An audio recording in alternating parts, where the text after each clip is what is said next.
Hi, everyone. Thank you again so much for joining us today. Good afternoon, and welcome to our Welcoming Economies webinar, Models of Immigrant Small Business Support. My name is George Zavala, and I'm the Western Regional Manager at Welcoming America. I'm based out of Austin, Texas, and it's a pleasure to be here with you all. During today's webinar, our goal is to cover welcoming introductions, so that's what we're currently doing, share some context for the webinar that we're hosting today and the topic, and then we will go into what we're calling office hours, and it's an activity for all participants to get to connect in a more one-on-one setting with our guest speakers, and then we'll go into our wrap-up, talk about some upcoming resources and future events for you all.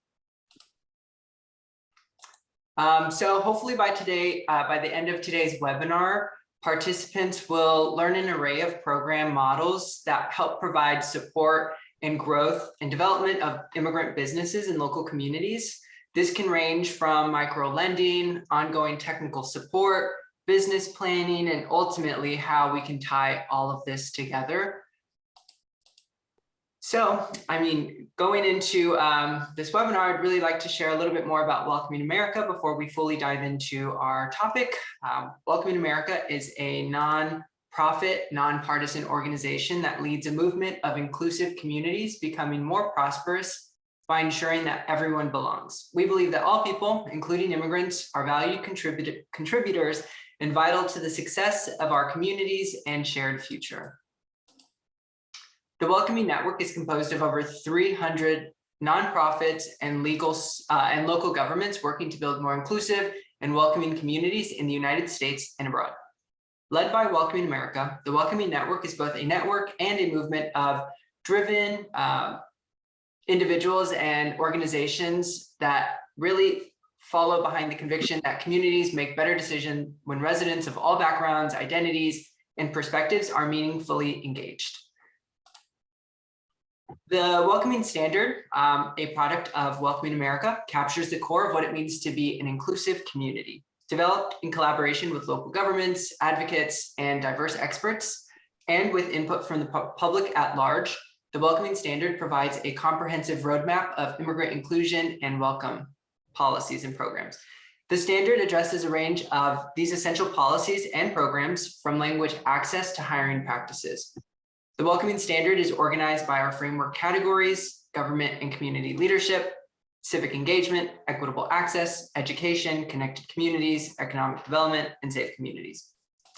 All that to say, we really wanted to align the Welcoming Economies program with our Welcoming Standard and the economic development framework area. So we've intentionally rooted this series and all of the different webinars we've hosted around this area of the standard because it sets benchmarks around workforce and economic development infrastructure that helps address the priorities and needs of immigrant residents and business job seekers in different communities. So next, I'm going to hand it over to Steve Tabachman to share a little bit about Global Detroit. Great, thanks. So Global Detroit has been, we're a regional economic development initiative focusing on the immigrant inclusion strategy for our economic development regions. We started out of our Regional Chamber of Commerce with support from the philanthropic community through the New Economy Initiative in 2010. And we believe that by intentionally including immigrants and refugees in our community and economic development strategies, policies, practices, and programs, we will be a high growth, high prosperity region. It's been our pleasure to partner with Welcoming America for almost a decade at helping develop programming around building welcoming economies. And we are also supportive of an alliance that you may hear about later today called the Build From Within Alliance, which is an alliance of 16 organizations implementing a 4-pillar model of small business support for BIPOC, Black, immigrant, persons of color, and low-income communities. Next slide. Great. So this is, as George said, this is the 7th session of this year's Welcoming Economies series. So we've been doing monthly webinars on immigrant talent, immigrant workforce, on serving immigrant women and refugee women and making sure they're included in regional economic development and community development opportunities, on working with chambers and economic development agencies. And we will get to some more resources that you can visit on the Welcoming America website. Today is the second part of a two-part series. Last month, we talked about how you can be an advocate within your own small business ecosystem to ensure that there's inclusive programs for immigrant entrepreneurs. And today we're going to drill down deeper into three buckets of small business work. The first will be small business training programs, and I'm going to lead that discussion. The second will be on lending programs, and Matt Byan from Prosperous Detroit will be leading that discussion. And the third will be tying it all together. How do you take specific programs and really build community in immigrant communities through small business support? And Dan Cowan from the Build From Within Alliance will lead that session. We're going to introduce, I think, our panelists during each breakout session. So if that's right, George, I mean, I think I'm going to prep us to move it. Okay, so what you will do as an audience participant is that you will automatically be assigned to one of three groups, and we'll have probably about 20 minutes per breakout session, and you will rotate through those three conversations. So you'll have one conversation with your group about lending and the people from the lending panel. Then you'll be moved to the next room, which will either be tying it together or small business training and TA programs, and vice versa. So each person will be in the same group all three times. And over the course of the next hour, you will have the opportunity to be in three different rooms on those topics, one on each of those topics. And then we'll reconvene with some insights learned and some resources. So with that, I'm going to let George work his magic to get us into three breakout rooms. And we'll, for some of you, I'll see everybody over the next hour in my breakout room, and then we'll get back together after that. Thanks, Steve. Sorry for everyone, just in case you all need a visual to kind of help explain some of the instructions. I'll leave this up for just 1 minute so that you all can kind of review this. And then once that's happened, then we will make sure to break everyone out into those groups. Like Steve said, give everyone approximately 20 or so minutes per group, and then start switching. There will be an announcement at the top to give you all about a 2-minute warning so that you can finish up your thoughts before the room switch. So I'm going to leave this out for another minute and then officially break out the groups. I'll just add while you're switching us, just that this is designed to be interactive. So we're not so much as presenting a comprehensive view of how to do lending or how to do business training and support, more just really to hear from you about what your questions are to facilitate a dialogue. So know that there are going to be short introductions of your panelists and your moderator, and then we'll get right into the discussions in this 20 minutes, because we just feel in this era of COVID, nobody wants to listen to a talking head explain their particular program for 20 minutes. We'd rather get more interactive. Great. Thanks, Steve. Okay, so I'm going to open up all the rooms, give you all 20 minutes, and then we will start our official switch. Thanks, everyone. Says that we have 12 people in our breakout room, which is great. So without any further ado, I say that we get started. I'm setting a timer just so that as a moderator, I can have some understanding. Otherwise, I lose track of time and I'm not going to let anybody else speak. So like Steve said, we want to keep this as informal as possible. This is more of a conversation than it is a presentation. So if you have questions, comments, thoughts, ideas, please, feel free to jump in. You can always raise your hand if somebody else is speaking in the chat below. My name is Matthew Byan. I am the Director of Lending at Prosperous Detroit. We're obviously located here in Detroit, Michigan. We service Detroit, Highland Park, and Hamtramck. Those are two municipalities that are located and contained wholly within the city of Detroit. We were established in August of 2012. We replicated a model that some of you may be familiar with called Neighborhood Development Centers in St. Paul, Minnesota. Our dear friend Perla is on this call, and she will be sharing with you shortly. So we really try to demonstrate our work through the 4 pillars, which are obviously entrepreneurial training, providing technical assistance, which at Prosperous Detroit we call business services, as well as operating a micro loan fund. As I mentioned earlier, I'm mostly directly connected to the micro loan component of the work that we do. We've deployed close to $3.5 million over the course of the last 8 years or so. Truly a micro lender, CDFI micro lender, $50,000 or less. Our average loan size, just to give you some context, is about $20,000. Average credit score is less than 600. Most of our borrowers are rarely collateralized, have negative net worth. So we're really demonstrating risk and character-based risk in the work that we do. We've had tremendous success thus far with only a handful of charge-offs. I think part of that is due to the fact that we provide such strategic and intensive technical assistance interventions when entrepreneurs run into any kind of unexpected hurdles or challenges. We've really carved out a niche. We have, in terms of meeting mission, we really have 2 tiers. Our first tier is we want to provide capital to entrepreneurs of color who are also low income. The second tier is entrepreneurs of color or folks that are low income. We make loans to refugees, asylum seekers, and immigrants. Frequently, we make loans to returning citizens, so people coming out of both the state and federal penitentiary system, who oftentimes really, aren't given that second chance when they're reentering society and finding, adequate and sustainable employment. So with that, I'm going to turn it over to the 3 panelists who are going to dive a little bit more into the work that they do. We haven't discussed order, so I'm going to put Perla on the spot and let her tell you about the work that she does at neighborhood development centers. As our panelists talk about themselves, write down any questions or thoughts that you may have, and we'll open it up to a discussion thereafter. Thank you very much. Thank you so much, and hi, everybody. So my name is Perla Mayo, and I'm the Director of Lending at Neighborhood Development Center. We are an economic development organization located in Minnesota.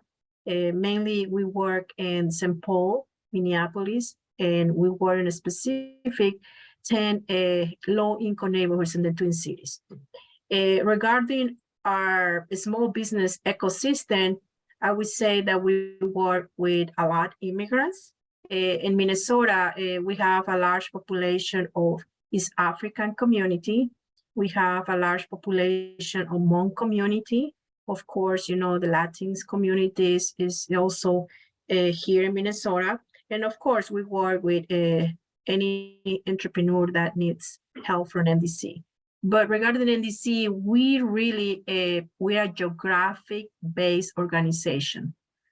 So we focus on 10 neighborhoods in the Twin Cities. And that was intentional. NDC started in the 90s, and it was intentional, and because we saw that immigrants that were moving to specific areas of, for example, Minneapolis or St. Paul, and they were opening businesses. However, they don't have the support, they don't have the resource, and that's how NDC started. How we can help immigrants who has the knowledge, who has the experience, but because the language, because they are new in this country, they don't know how to start a business. And the first program that NDC launched, it was the entrepreneur training program. And it's a class that kind of teach the entrepreneur and kind of give the tools to kind of learn how to run a business here.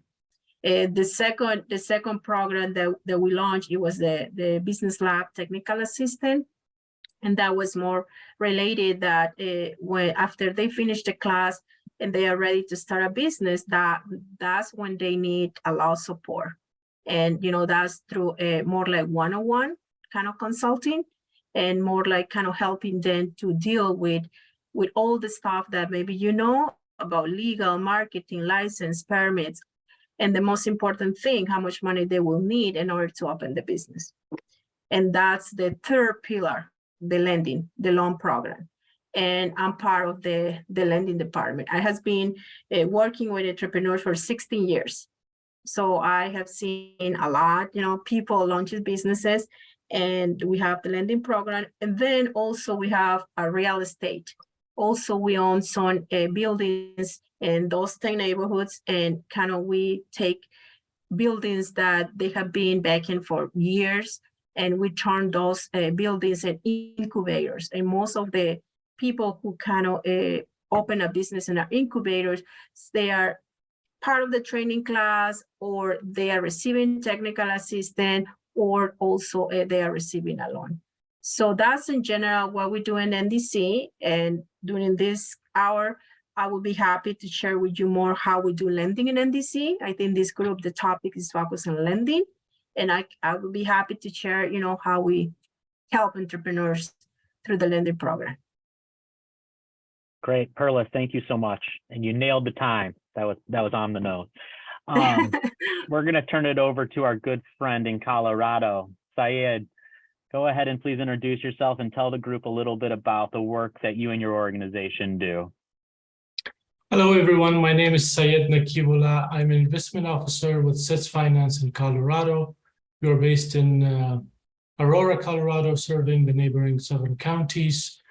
We are a CDFI character-based lender. We provide small loans up to $100,000. We also have a TA section that provides TA help both with business planning and also ongoing help. Sometimes we have some short-term seminars or classes. Our up to $20,000 loan does not require collateral, so we are allowing more people to be able to have access to capital. Our entrepreneurs come from 24 countries. We have deployed up to $7 million so far. We originally started with a fund from ORR, Office of Refugees and Resettlement. Up to 2015, we were only focused on refugees, but now we have immigrants and other underserved communities that we serve. 50% of our entrepreneurs are refugees, 26% are immigrants, and the remaining are underserved communities that need help in getting capital or technical assistance. So that's a brief. I'll be happy to answer more questions later. Thank you for sharing, Syed. And last but not least, Ade Harden from IISTL. We're just meeting for the first time today, so please correct me if I'm mispronouncing your name or your organization. You pronounce it perfectly, Matthew.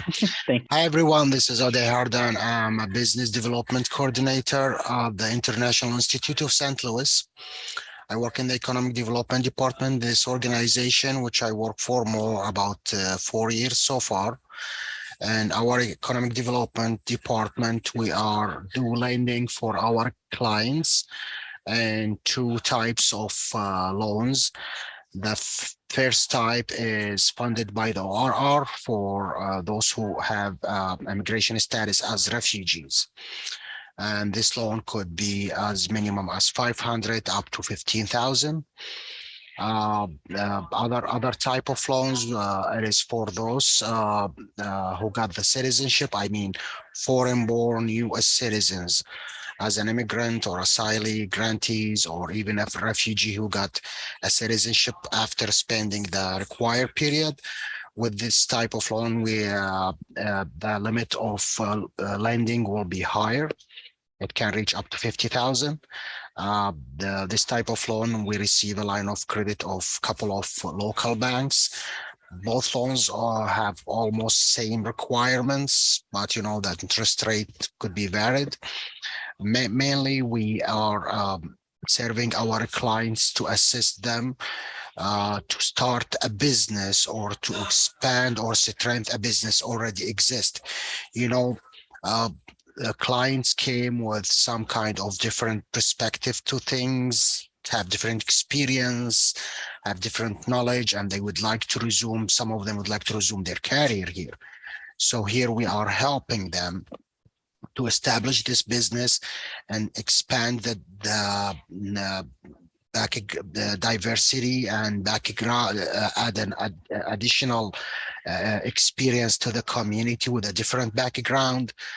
And actually, we also assist them not only to give them the loan, but we'll assist them in somehow to build a credit score by providing them and guiding them through a specific loan. We call it a credit builder loan, a small amount of money that will help the client to pay it on time, to boost or establish a credit score, which will enable them later to apply for higher amount and start the business.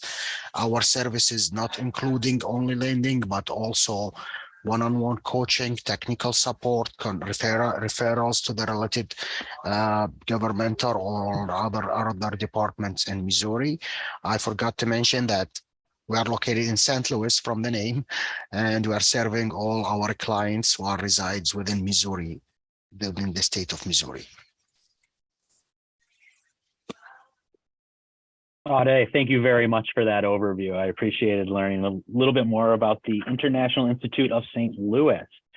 All right, folks, with that, I overheard, because I'm in a room right now with 3 other members of our lending team, and they're all in different breakout rooms, and they all did very brief introductions of all of the guests. So we're gonna back into that. So without any further ado, let's just go around the room really quick. There's only 8 of us. We can skip George since he's not even sure if he's here, but he's also the facilitator of all of this. Sorry, George, if you're listening. But why don't 30 seconds, who you are, your organization, and what you hope to learn from this experience today. No particular order. I can go first. Hi guys, my name is Tatiana Aceves. I work with Culturingua here in San Antonio, Texas. I am the marketing and small business support manager here, and I am really excited for this type of workshop or webinar series, just because I'm fairly new to this side of the economic development. So I worked with a CDFI doing marketing for them. So the way that I like to put it is like, now I'm in the trenches with all the other organizations, as I'm no longer one of the organizations providing technical support to other orgs, but I'm receiving technical support. So kind of just learning from, you seasoned professionals and how you guys approach situations like these and circumstances like these. So I'm excited to learn more. Thank you very much, Tatiana. And while folks are introducing themselves, I'm going to ask the panelists, including myself, to just drop if you're comfortable sharing your contact information in the chat so others can take it down if they choose to. Thank you. Who's next? I can go next. I'm Alan Joinville with the City of Philadelphia's Office of Immigrant Affairs.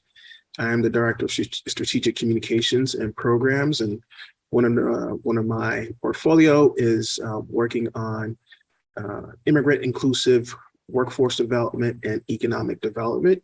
And so I'm here to learn and to contribute on sort of, best practices from around the nation, and see what we can implement here in Philadelphia. Thank you.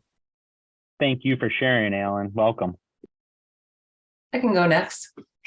My name is Danielle Robinson. I'm with the Initiative Foundation in Minnesota. We have 3 offices, Brainerd, Little Falls, and St. Cloud within Minnesota. I'm the Entrepreneurship Programs Officer, and as that, I have to do with entrepreneurship training, lending, and technical assistance. We are growing very quickly, so I'm also kind of in search of best practices in this conversation in particular around interest rates and lending parameters. We work with underserved populations, anyone from women, veterans, in general, underserved, but also with a focus on people of color, immigrants, and refugees.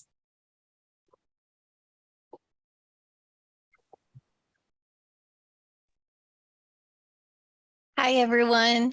My name is Erica Mascorro, and I am the DEIB, Diversity, Equity, Inclusion, and Belonging Manager for the City of Kirkland in the state of Washington. And I think I'm coming here from a different angle. I'm not here to necessarily learn about the lending programs, although I do want to learn about the structures that exist out there.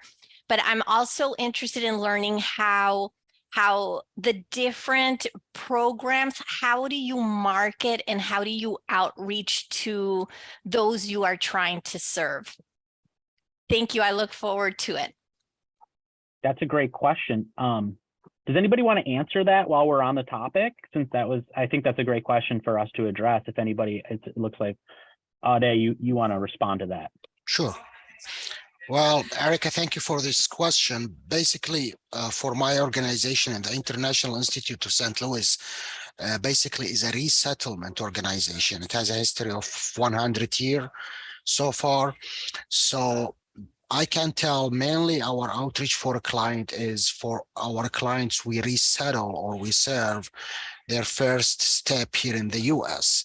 After a while, after they get all the resettlement process, they start their job, they join other services like English classes to improve their English.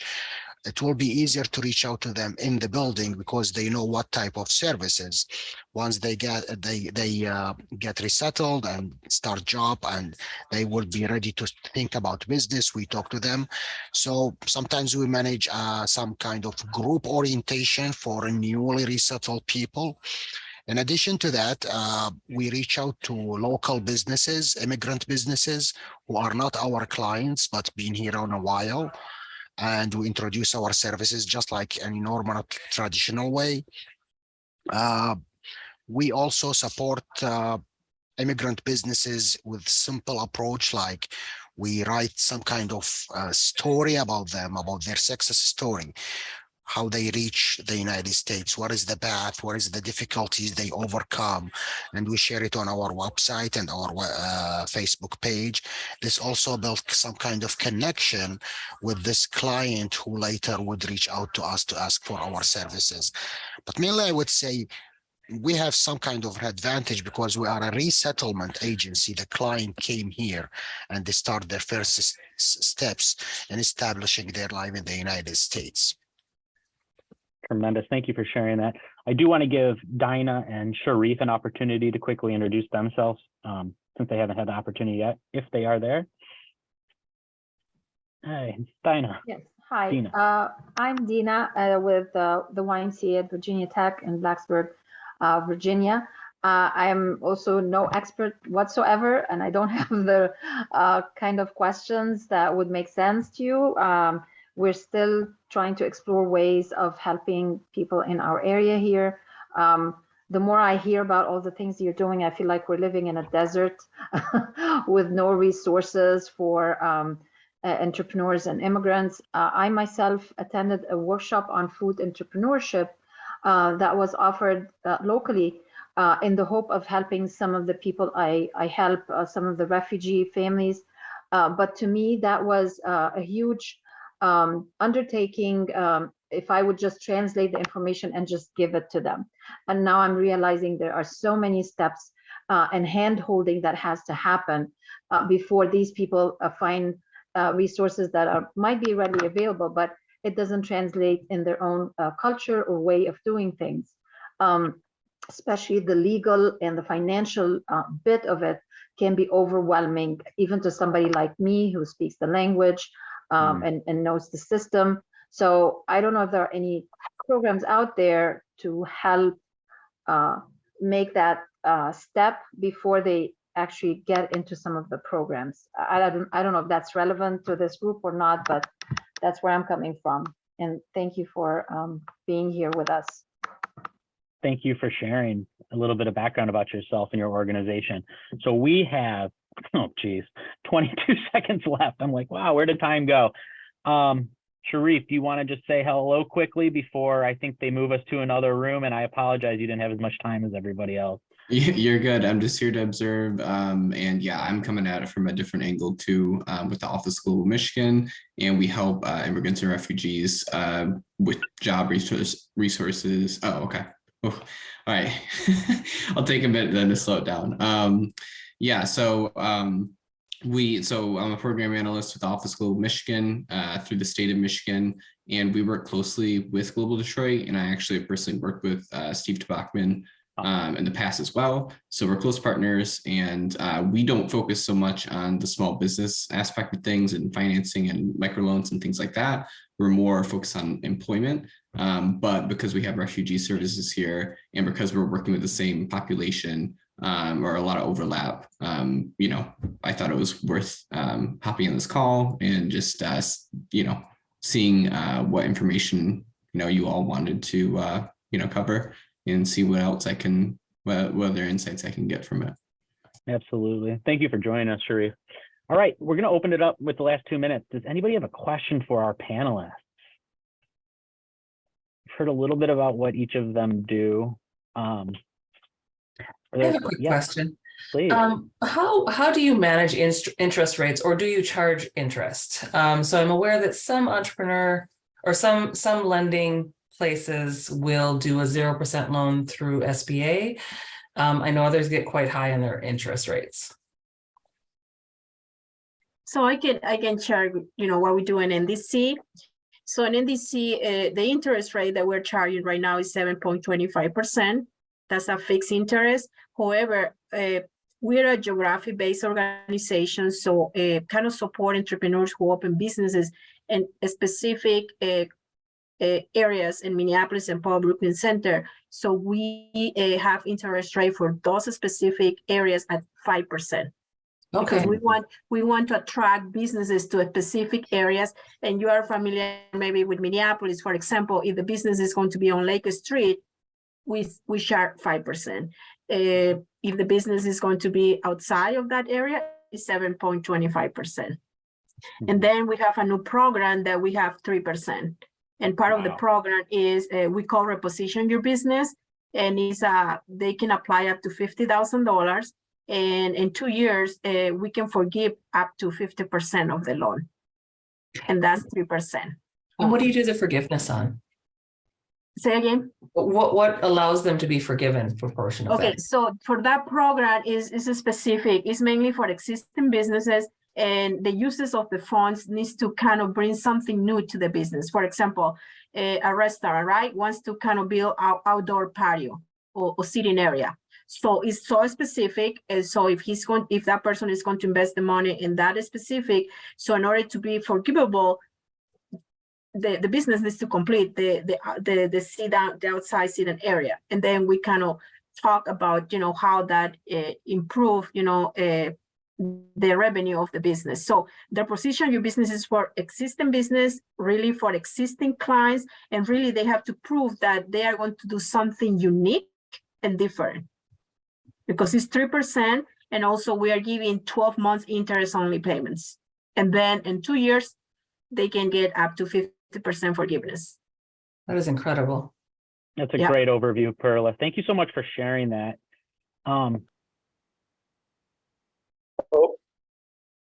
Looks like it's in the, while everyone gets moved, we'll just do some real quick.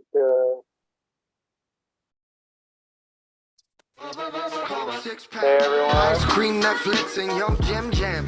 We stay low key, just like freestyle. Don't care that it's getting.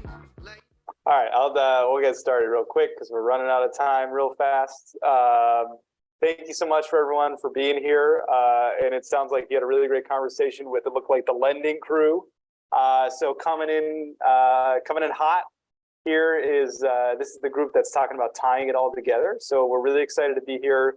We tried doing like really fast introductions of the people in the room last time, but I think we then ran out of time. So I think what we'll do this time is, why don't we just, everyone say their name and where they're calling in from, at least, because it's nice to hear everyone's voice, I think. So we'll just do a faster version of that, and we'll skip the panelists for now. We'll let them chime in later. But name when you're calling in from and how you're feeling today. Erica, start with you. Hi, thank you. Thanks, Dan. Hi, everyone. I'm Erica Mascorro, and I am from Kirkland, Washington, and I work for the city, and I'm the DEIB manager. Happy to be here. Oh, and I'm feeling hot.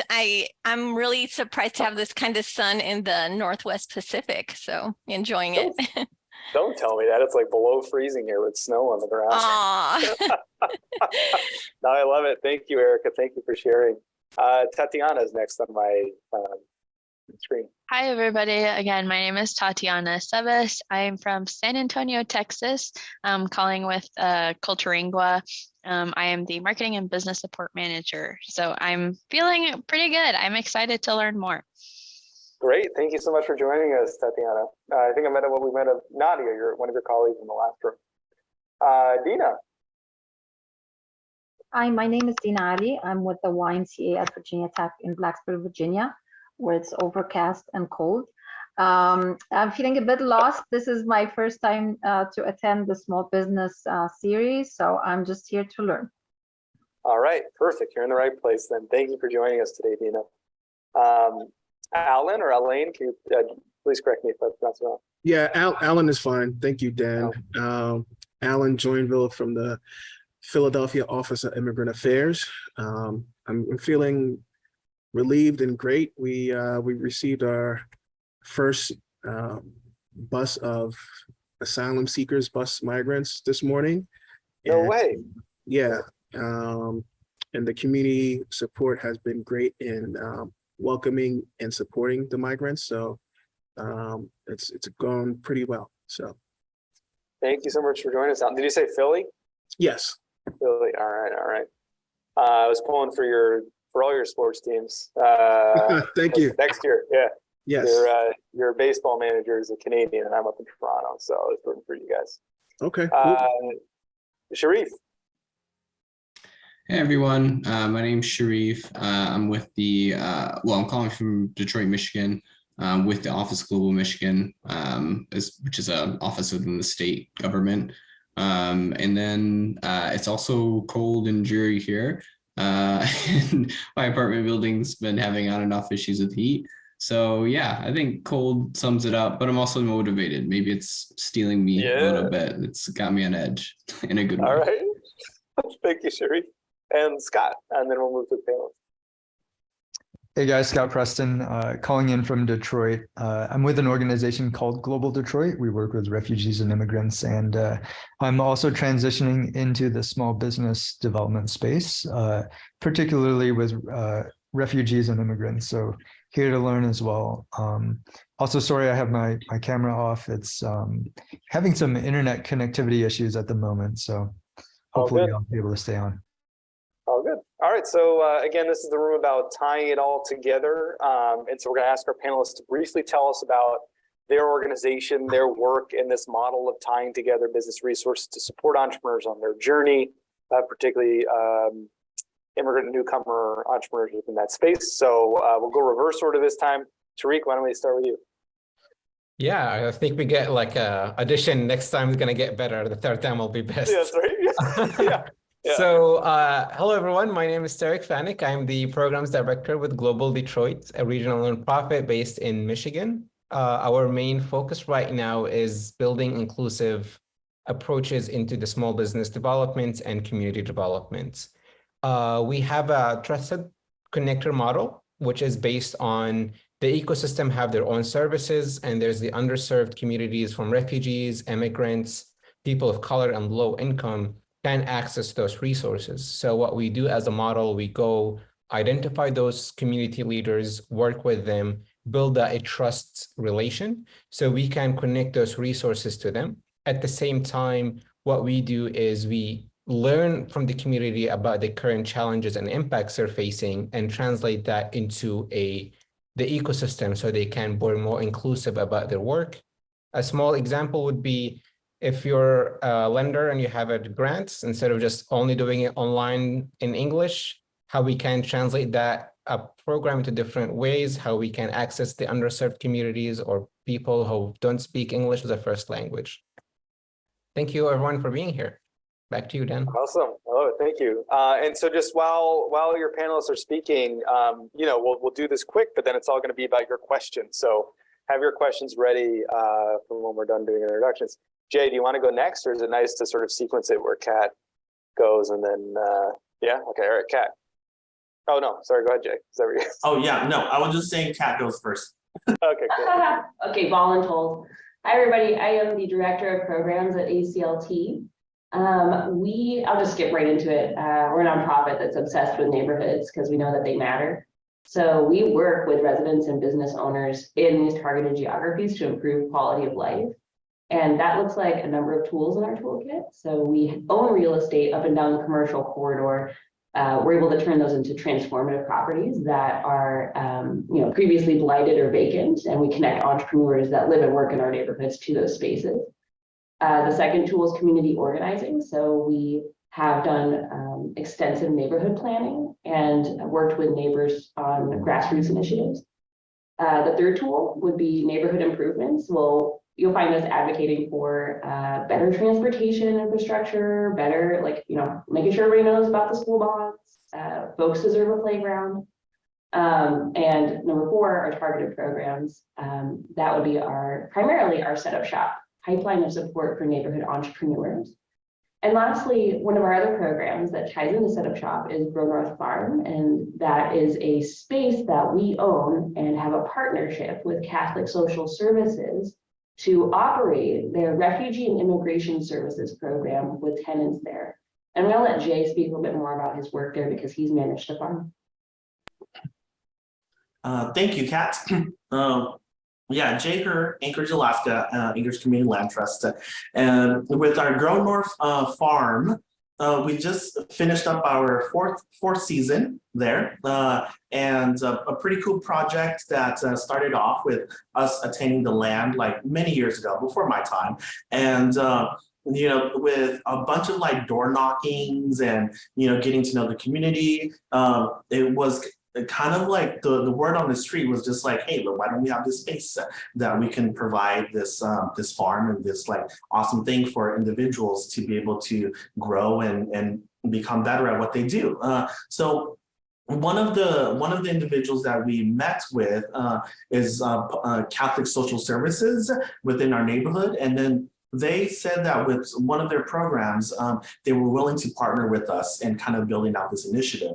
And so within Catholic Social Services, there's Fresh International Gardens, which we intensively partner with over at the farm, because it's farmers directly from that program within Catholic Social Services. And then as they learn and they graduate from the FIG program, and they want to be able to learn how to start a farm on their own, a commercial farm on their own, or start a business of their own. We've had individuals that grow out of the farm that's gone into starting their own food businesses, starting their own farming businesses, starting their own bricks and mortar businesses. And so partnering with different organizations to be able to make that and invigorate that space for our farmers and also for our community too, because on top of it just being a farm, it's a community space where individuals come and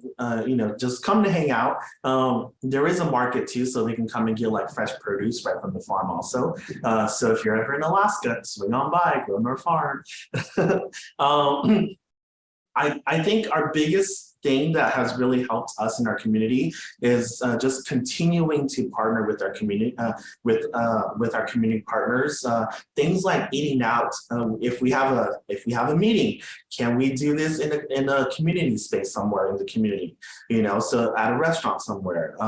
Granted, that's the work that we do. So as we meet within those spaces, then they engage with us more, and then hopefully we help them, or they know someone that is looking to improve an aspect of their family or our community, and then we engage with them in that way. But the continual partnership, continually being out in the community, continuing knocking on doors and meeting strangers that eventually becomes friends is, I think, part of our success. So I will pause here, and then I will pass it back over to Dan.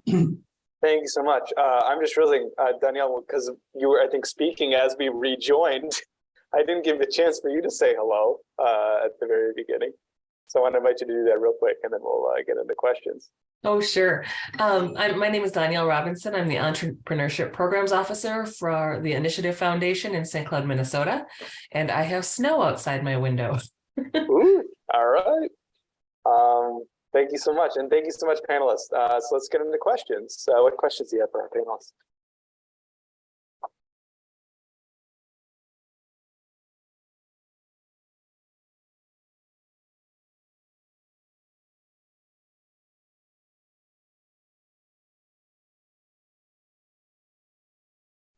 we have a quiet group, maybe. You give an extra second. I'll come in with one if we don't have one. It looked like, Dina, were you about to unmute there yourself there? I was going to, I'm just interested in the aspect of tying everything together. Like if you know that there are community needs out there and you know that there are potential resources from partners out there, how do you kind of try to bring the two together? Do you build a case and do some, I don't know, storytelling and give numbers to those potential partners? Like ways of bringing those two together. I don't know, some innovative ways. Yeah. And I think, and Dina, are you maybe speaking also from like a small staff perspective? Like, would it be hard for your organization to kind of do it all? Would be fair Yeah, to say? yeah. Yeah. Well, Tariq, why don't you talk a little bit about the trusted navigator or connector program and what that looks like to sort of serve this connector role to bring together resources? Yeah, that's a very great question. So trusted connector model, it does not require a lot of resources. It does not require a lot of time. It does, however, require commitments. The main thing from a trusted connector is the trust. If you know the community, there are always community leaders who knows who the clients are mostly in need of what businesses are facing, and build those relationships with them. And it's going to take time. If you're thinking there's a secret recipe where somebody can go in as one organization and suddenly shift the narrative, is going to be very difficult. But working with those community leaders, they become a trusted connector. They can work for you. They're going to be in a way because they are passionate about helping their community. And at the same time, a compensation or providing resources for them also is a benefit on two ways. So while they're also helping the community, they're receiving some compensation from your organization, whether it can be professional or personal development, financials, or any kind of resources they're looking forward to. At the same time, once you're building those relationships, you are learning about the community and what's going on with it exactly. The main issue with the main funders or the main community that comes in and say, oh, we're going to build a park here, and then nobody goes to the park. None of the community members, their top priority were a park. So you're able to cultivate the big funders and your partners in the ecosystem about what's really going on. You can say housing is the main issue. High energy cost bill to heat the house is another issue. Or from a small business development, there's no parking for small businesses, so they're losing clients. So cultivating that narrative a little bit will take time. Like you will start noticing when the ecosystem shifting to more inclusive approaches is by start thinking about how can I put my main audience is the underserved and how I can shift that narrative to them. And at the same time, we are building those relationship with the community. You're also gaining more information, gaining more relationship, gaining more connections. So it's a momentum that requires very minimum resources, but does require a commitment from both parties to say we want to be more inclusive. There's a lot of Global Detroit did a study called Building Inclusive Cities on Global Detroit. I'll put the link over there. It's kind of a recipe to building inclusive approaches. But from that, you can see that it's going to require a whole community as a sector to move the needle forward. Well, hopefully I answered your question, but please respond back. Yes, you did. Thank you very much. Thank you for that question, Dina. Next question. I can ask a question. So Kat, you talked about your organization owning real estate. So our organization is in the heart of, or the medical center, we call it here in San Antonio, and we serve all of our county, but particularly this area where we have an influx of refugees and immigrants. And there is a lack of space for them. So we don't have really access to public parks or even retail space to even think about doing programs where we can like offer some sort of, space for them to grow and things. Where did you start in terms of like your organization? Did you guys pursue your own like real estate license, like kind of something practical? Like how did that go about? Yeah, absolutely. I get that question often, like how can they start something like this model in their communities? And I guess to be honest, we're a great lesson learned on why you shouldn't do it the way we did it. Okay, like ACLT almost died. I wasn't there during its time, and neither was anyone here currently, but we went through an immense real estate acquisition with, at the time, the largest seed grant that the foundation in Alaska, the Rasmussen Foundation that supports basically all the nonprofits here.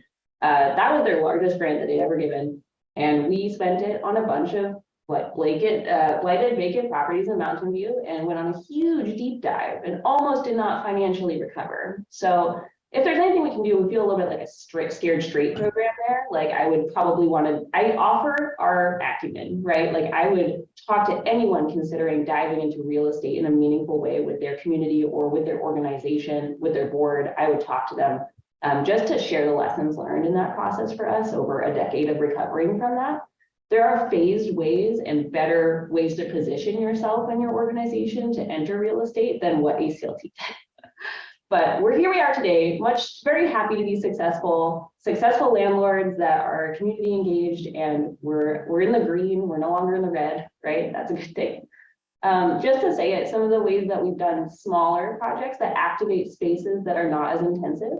That's how I got started as an intern at ACLT. I was in college and they brought me on as a project manager for the summer that could implement with a small grant,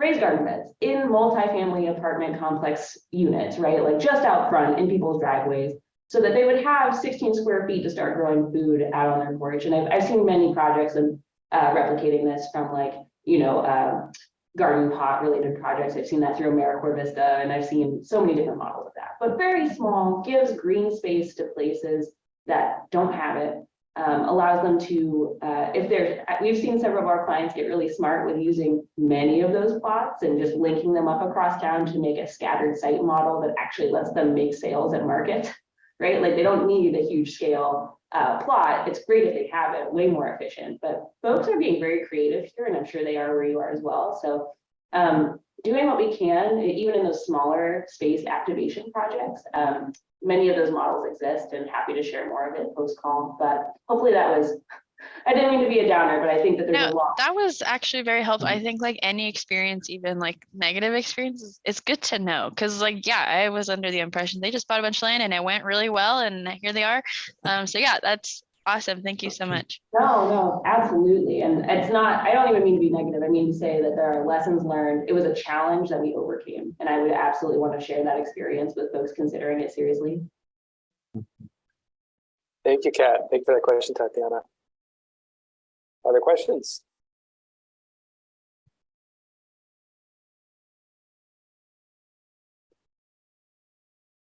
All right, I would just dive in real quick. I think this point about being the trusted connector, I think is really valuable. I wonder if ACLT, you could also speak to, particularly in setup shop, how you have this sort of suites of technical assistance and business services that you provide. That some of that you do in-house, but it's also about managing a network of a broader set of partners. And so what does it look like if you're an organization with small staff to create these mechanisms to leverage other relationships or other partners to provide services that your entrepreneurs are looking for? Yeah, I think I can start there, and then I'm sure Jay has a number of other insights. He manages the technical assistance direct delivery to our clients, so he's really helpful with those case scenarios. I've been there since we started developing programs and figuring out how do you go from, we were 2 people in a basement, right? It's not hard to relate. I remember what it felt like, okay? 2 people in a basement, how are we gonna run a class? We know folks in our communities that have friends, at least 5 other friends they can bring to this class. They're all interested in owning businesses. We know that we have the right peer navigators, which is what we would probably call the trusted connector. I think that's the term we're using it in our circles here. So our peer navigators are folks that, they definitely have connections to their community and could populate a class for us. And we could bring the partners to it to help teach it, to help provide mentorship in a culturally appropriate way. And I think recognizing our strength is that bridge and naming it, right? Owning the space. It can be hard to take credit for that. It can feel intangible, but like position yourself in the economic development sandbox as like somebody with a lot of street cred. And this relates a little bit to the storytelling narrative thing that I hear this from a group to group, some of this, how do you advocate and connect the pieces, right? You got to take credit for what you're doing and carve out the space for yourself. Don't be afraid to like tell people and funders in your, in your environment that like, yeah, this is what we bring to the table. And if you want to fund this work, we're the right partner for it. So I just want to say that outright. So going from 2 people to now our staff is approaching 12. It's not as big as some of the folks on this call, but it has felt like quite the leap to jump from that to 12. And I remember what it felt like to just be very satisfied with, can we pass on flyers of resources to the folks in our communities? Can we meet with 1 or 2 people a day that are in our commercial corridor? Just make sure we go have a staff lunch at the business place on their clock and ask them how can we help them? We're kind of fortunate to have been landlords. So we had tenants that were business owners of refugee and immigrant background in our communities coming to us in a landlord relationship, and they would bring their problems through the door. So that was a really immediate way to help, right? Like, I don't know where to get signage. I would help someone design it and find it. Maybe they didn't know how to do facade improvement, and I would guide them on that journey. We were doing TA without knowing. So there is a way to get started, phased, and I would be happy to discuss that more off the call. Awesome. Thank you so much, Kat. I think we're getting moved here. It was great to meet everyone on this call. Take care. That's a dog warning for y'all. Yeah. Ooh, feels like you're running.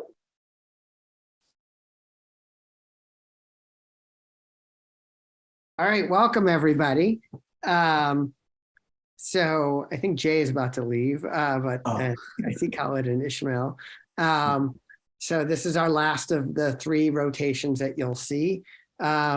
I'm Steve Tabachman. I'm at Global Detroit, and I'll be your moderator. I think Tarek is also going to leave in a second. I'm going to, our 2 panelists are Khalid from Canopy and Northwest Arkansas, and Ishmael from the Initiative Foundation in St. Cloud, Minnesota, Central Minnesota.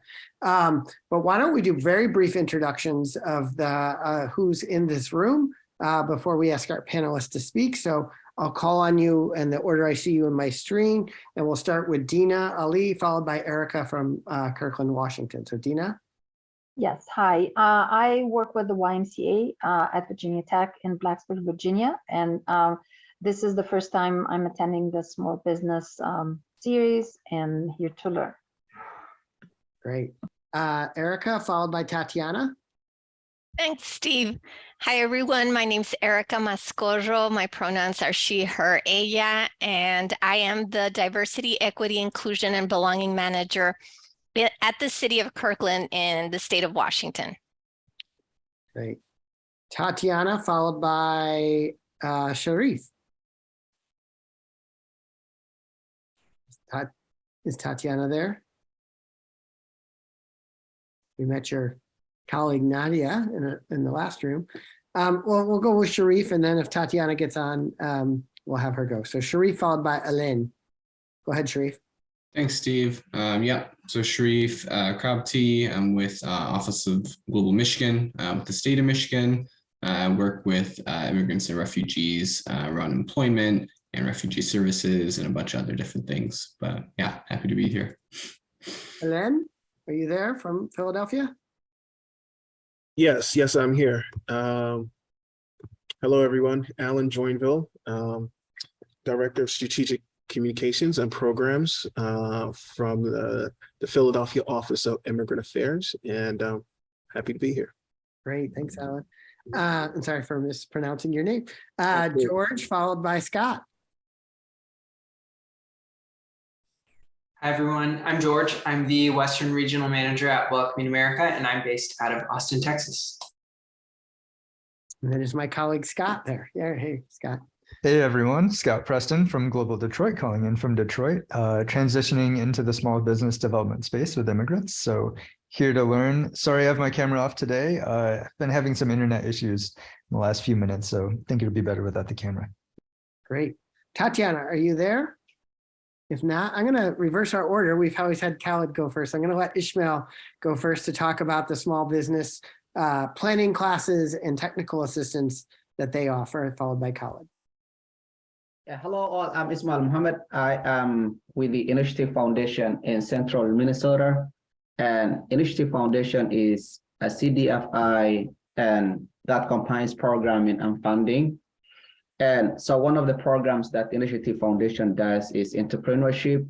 And in entrepreneurship, we do run a training program, a program that combines training, technical assistance, and lending, which we call it Enterprise Academy. So in Enterprise Academy, we have the training, which is a 12-week training program that we teach business basic principles. And the ultimate goal, or the last goal of the whole program, is to make sure that participants have a business plan when they graduate from the program. And which of the 12 weeks, the last session is presentation of your business plan. And individuals talk about their business plan and the ideas and how they can and what they have as their business. And how we do that is for the 12 weeks, each week we cover a topic, a business topic, and we help individuals write that topic of their business plan for that week. And how we do that is we combine technical assistance in the class, because they have 10 hours of one-on-one time with their trainer to help them prepare that chapter and also the whole business plan. And so that when they graduate from the program, and they have that business plan ready. And one challenge that we have seen was, and most of the clients that we serve are underserved or underrepresented clients, I mean business owners, and some of them do have language barrier. So we started the training program in 2018, and we have seen that there was not a success in terms of creating their business plan, and that we've not been realizing that. So we thought of getting some individuals from the community. So what we did was we made sure that our trainers reflect the clients that we serve, or our training participants. So we train individuals from the community, individuals who are multilingual, who have understanding of the content, and who are also from the community, because in that way it helps them to easily relate to their trainers. And we also partnered with the community organizations for recruitment, community-based organizations for recruitment, and also for program improvement, because the concept of entrepreneurship is kind of a little bit different when it comes to different cultures. So we make sure that people have understanding of entrepreneurship as is defined in the United States. So what we do is we partner with those organizations to provide technical assistance to individuals who are thinking of joining our classes, so that they can prepare them to help them know at least what to expect when they join the class. And one other thing that we do is we provide an ongoing support to those people to individuals who have graduated from our program through networking events. So we have quarterly networking events that we invite different donors, different financial institutions, and different business owners in the community, just in a matter of meeting together and networking and talking about and meeting other new people. And we also invite program graduates as keynote speakers during graduations, so that individuals who are graduating from the program can see that people who have gone through the program and who are now successful and who are running and their own businesses, and that has been successful. And also, what other thing we do is in each of the 12 weeks, we make sure that at least we have one business owner from the community who comes to the class as a guest speaker, talking about their experiences as a business owner and as an immigrant who is a business owner in the United States.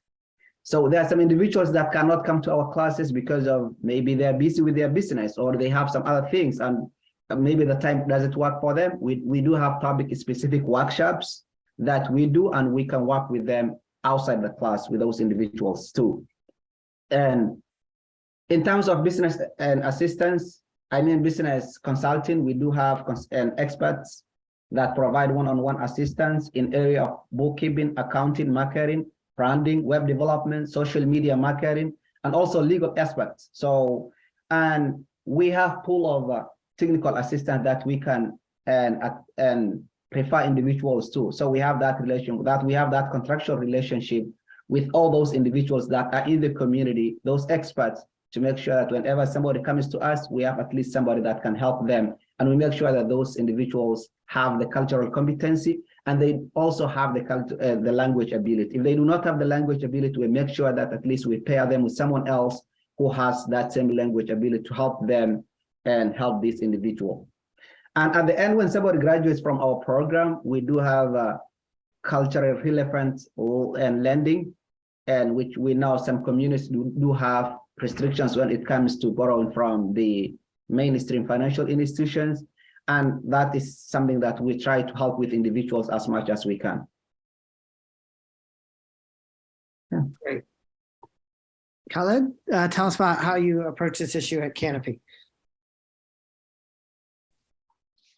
Our classes are, we took the curriculum from in DC and talked to some of our friends in Alaska that they had adapted the curriculum to fit the needs of their constituents, their entrepreneurs there.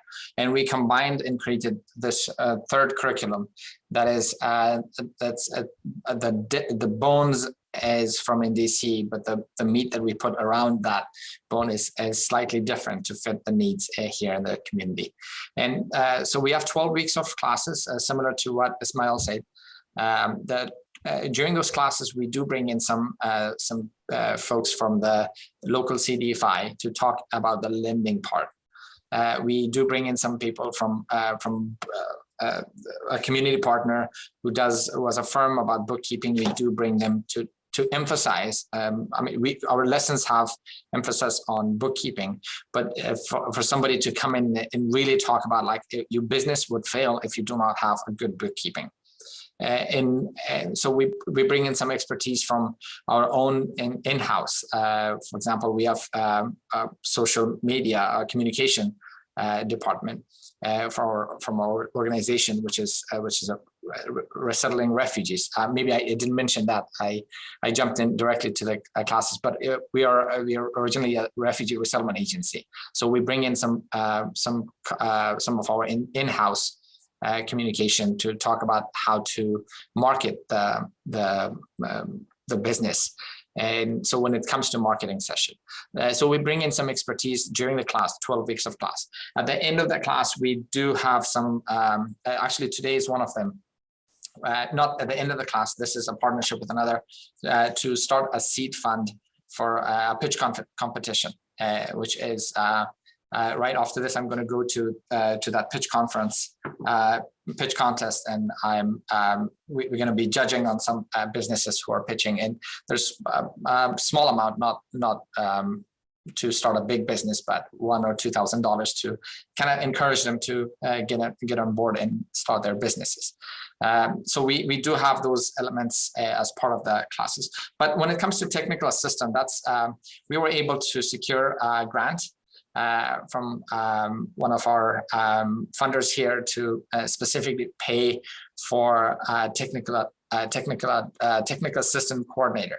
That person is doing some of them in-house and some of the technical assistant that they are not able to do it in-house, that we would go to the community and through our social media presence as a refugee resettlement agency, we have a plethora of contacts in the community that we ask either for pro bono or low bono to help with the technical system.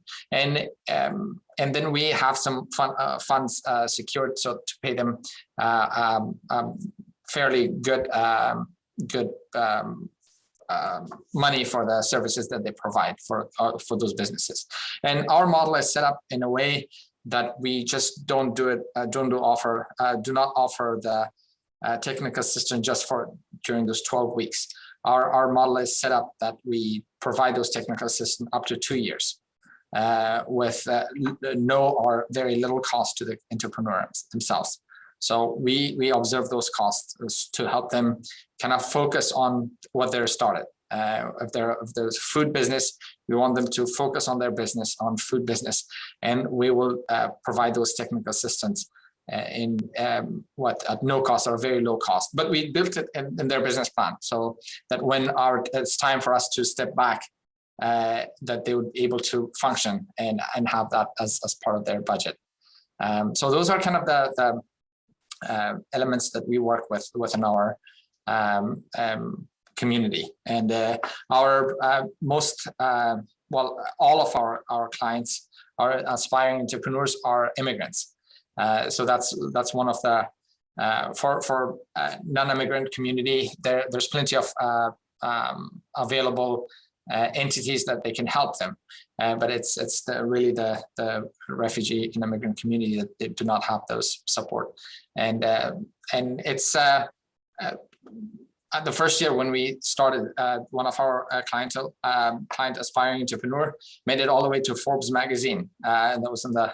And it's just because the expertise that they bring. It was in the height of just lack of masks, and this gentleman as a tailor, and he made masks and sold thousands of them in the community, and donated quite a bit to local communities, whether it was YMCA or the school or the ESL classes. So it's just shows that they're part of their experience is also giving back to the community, and we have seen that in our entrepreneurs.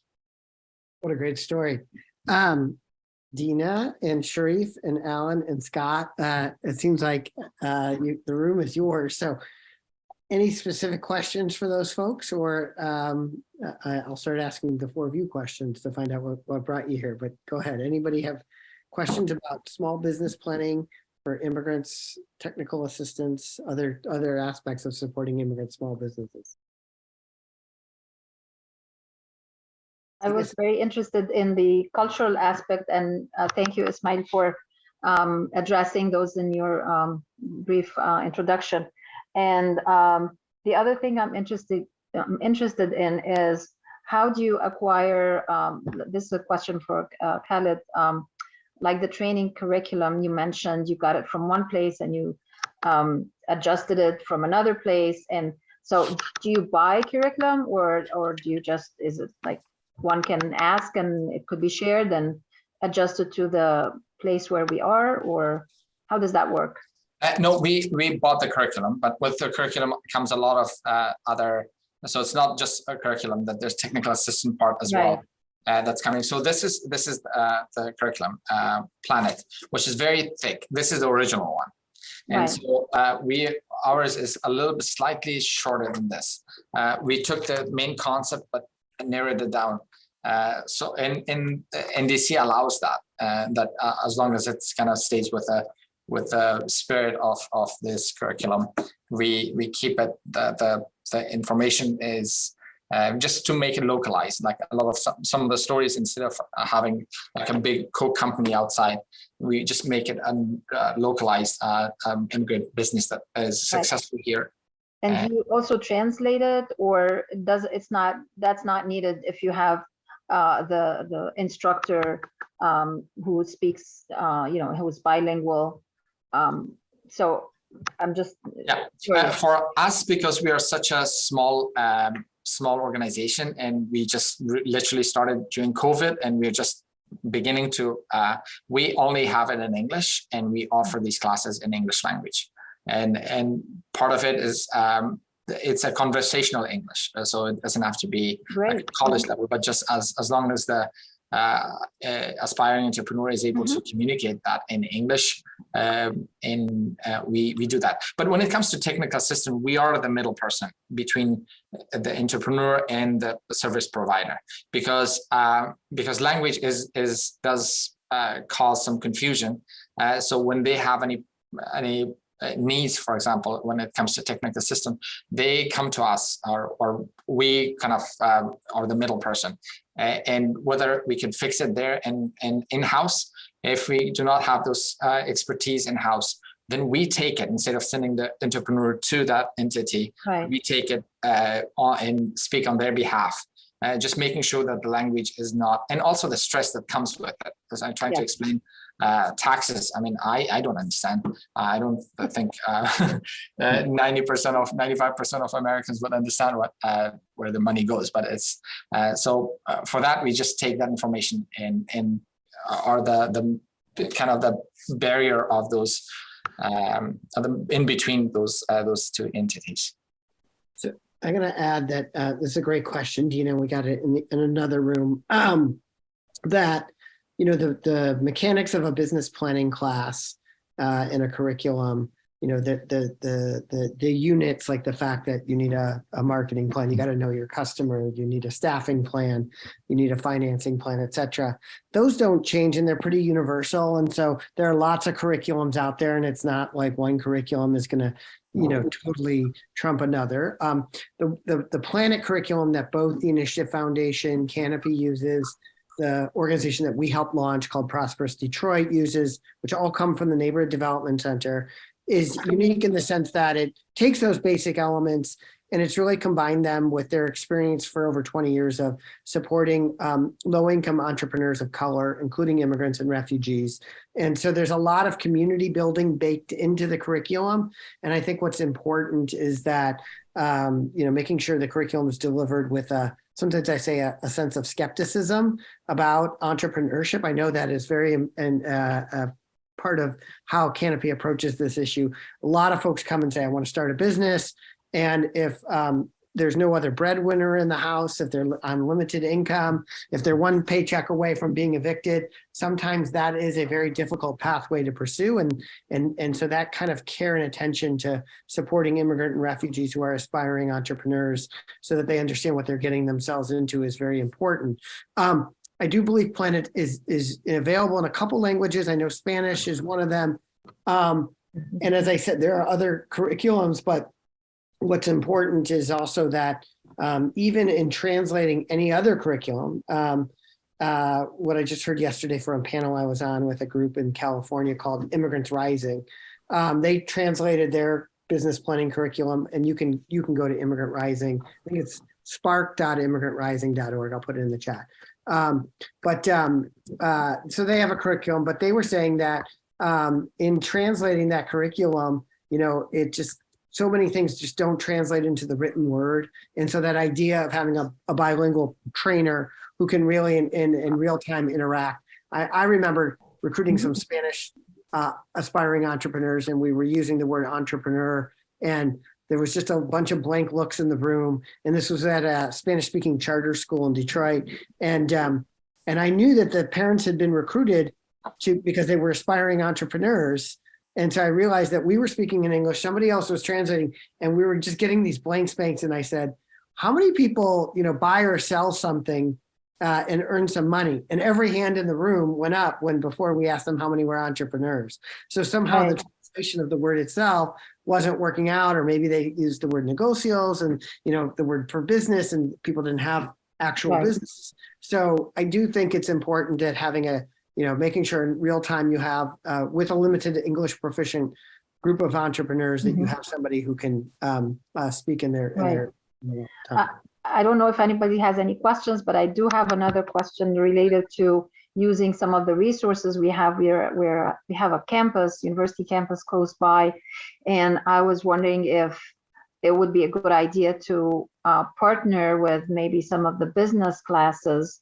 I don't know if that can work for something like that, to work with some of these groups and use maybe some free help from students and classes here.